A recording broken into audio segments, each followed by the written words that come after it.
brutal rape and murder of a law student in Kerala, similar to the 2012 gang rape of a medical student in Delhi, sparked massive protests across the province. The body of the victim was found in her home on April 28, with intestines hanging out. Women took to the streets demanding justice for the girl who hailed from a poor family.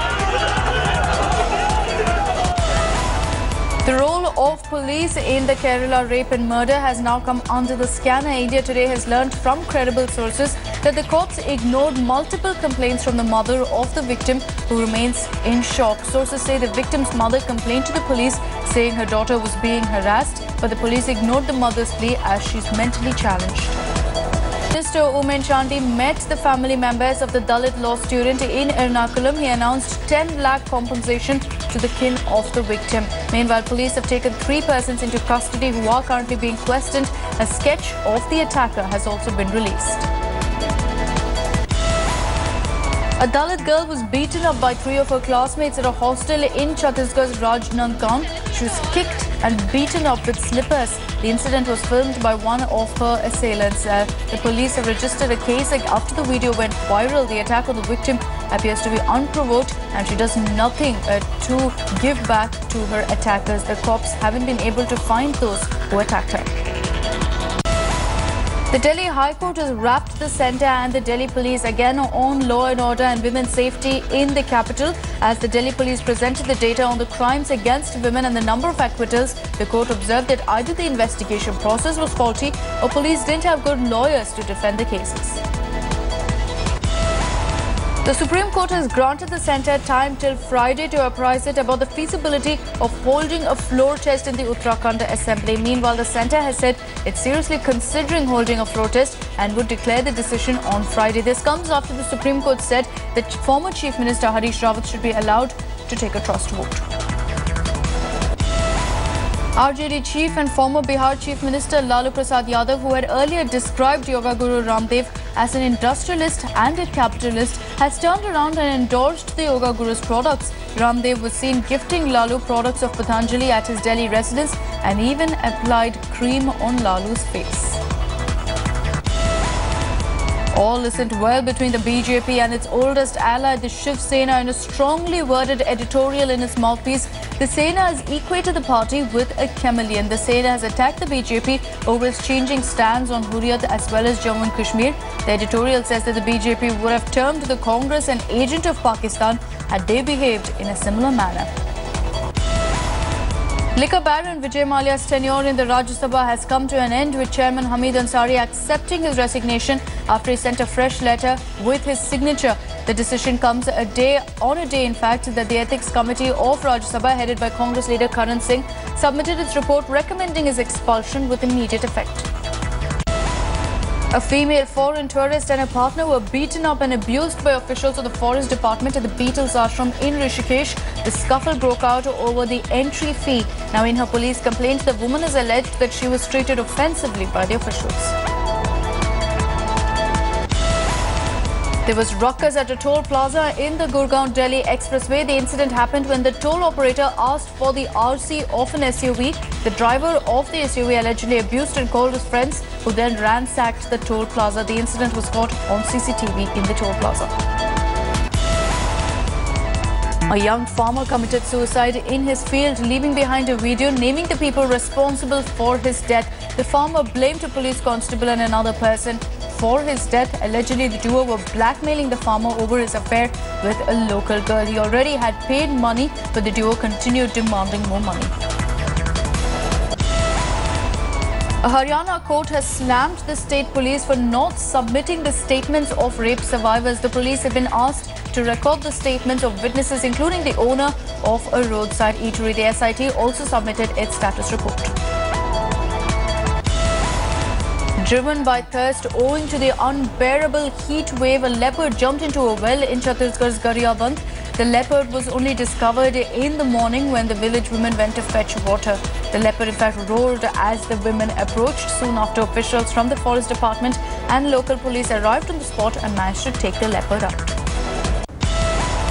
In Maharashtra's drought-hit Lathur, another death has been reported due to water scarcity. A 55-year-old woman was standing in the scorching heat to fetch water from a borewell in Atola village when she felt dizzy. The deceased was waiting for 2 hours in a queue and died due to the heat. As Maharashtra reels under acute water shortage, a restaurant in the commercial capital Mumbai is showing the way to conserve. The eatery is using the leftover drinking water from the consumers' glasses for chores like cleaning and washing utensils. The restaurant requires about 8,000 litres of water per day. However, the effort is saving about 1,500 litres of water.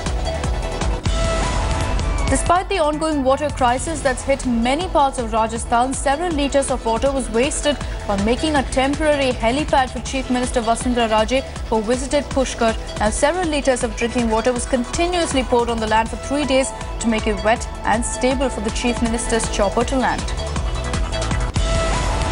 Chennai Airport now has a dubious record to its name, and it's that of the most shattered glass panels. The glass ceiling at the airport collapsed once again, making it the 63rd time since the new domestic terminal was inaugurated in 2013. No injuries were reported, fortunately, in the latest incident. Mumbai socialite Sheetal Mafatlal's mother allegedly locked her in a room after she forcibly staked claim to a 100 crore bungalow. Now, her mother, Rajni Bhagat, had filed an FIR against Sheetal for allegedly barging into the lavish house with the help of a few bouncers. Sheetal had recently moved court against her sister Poonam over a property dispute. The special cell of the Delhi police has arrested 3 people and detained 9 others for being suspected Jaish-e-Mohammed sympathizers from the national capital. The special team has reportedly also recovered explosives, bomb-making material, timers and other items during the raids. Sources have told India Today that the suspected terrorists were picked up during raids after receiving specific intel reports. Now, according to sources, all of them are suspected to be members of a sleeper unit of a terror outfit and were planning an attack in the national capital as well as other cities. A dreaded Lashkar-e-Taiba terrorist responsible for a series of terror attacks in Jammu and Kashmir has been spotted on camera. Abu Dujana, who is the self-styled India chief of the Pakistan-based terror outfit, surfaced at a funeral of a slain terrorist. Amateur video footage shows Abu Dujana in a long grey shirt and sporting long hair, delivering a speech to the locals assembled for the last rites. In a major setback for the 11 billion tobacco industry that opposes larger pictorial warning, the Supreme Court has noted that the tobacco industry must adhere to government rules requiring stringent health warnings on cigarette packs. The court also turned down to stay the implementation of the new rules, which require warnings to cover 85% of a cigarette pack surface. A Kashmiri boy has gotten a rare invitation to play Premier County cricket in England but won't be able to go as the PDP-controlled J&K Cricket Association refuses to give him the no-objection certificate to go for the game. Now, the Ranji player says he's being discriminated because he was associated with Farooq Abdullah-controlled side last year before the PDP minister Imran Raza Ansari took charge.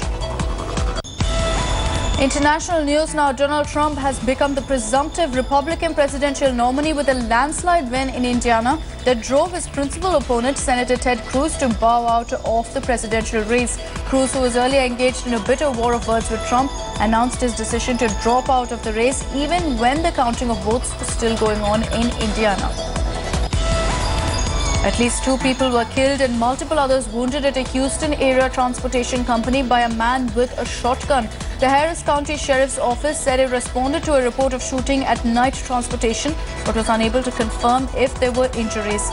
The TV station reported that the suspected shooter was down. Foreign ministers of France and Germany say that achieving a ceasefire in the northern Syrian city of Aleppo was critical to renewing peace talks on ending Syria's civil war.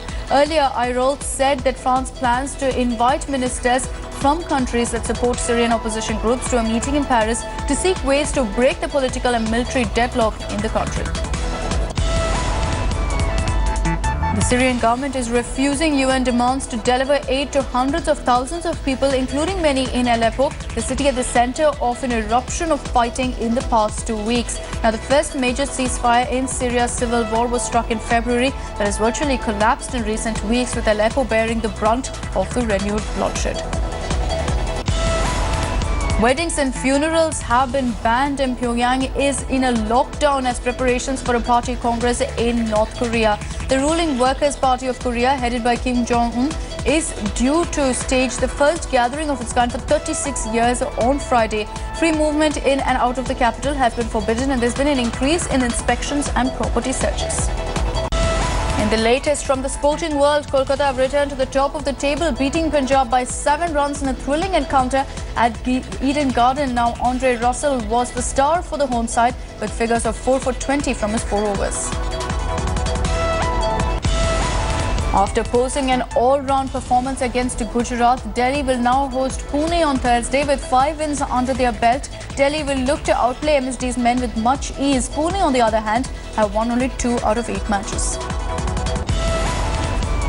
Former South African Test captain Hashim Amla has been roped in as a replacement for injured Shaun Marsh in the IPL. Punjab lost to the services of Shaun after he sustained a back injury and was ruled out of the tournament last week.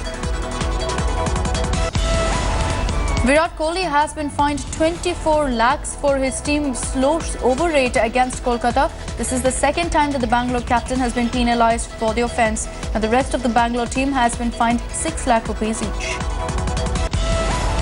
Kolkata captain Gautam Gambhir too has been fined. The Southpaw was penalised in the tie against Bangalore.